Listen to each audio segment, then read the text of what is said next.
Ons het van gistermiddag af tot vanoggend toe meer as 100 mm reën gehad hier in Port Elizabeth. En en dit vanoggend het dit nog so, was dit nog reënerig.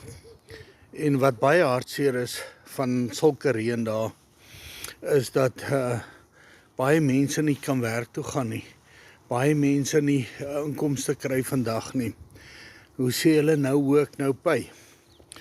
Maar ek is hier by die Legacy Builders program en ongeag die weersomstandighede, of het reën, sneeu, sonskyn of wat ook al, stormwinde, ek kan daaglikse inkomste verdien deur net 5 stappe wat ek volg elke dag. En ek hoef net 2 ure 'n dag te werk. Nou as jy wil weet hoe ek dit reg kry om in alle omstandighede te kan werk en 'n inkomste verdien en net 2 ure per dag, WhatsApp vir my die woord weer na die WhatsApp nommer hier op die skerm en ek stuur vir jou gratis video wat vir jou gaan wys hoe jy dit ook kan doen.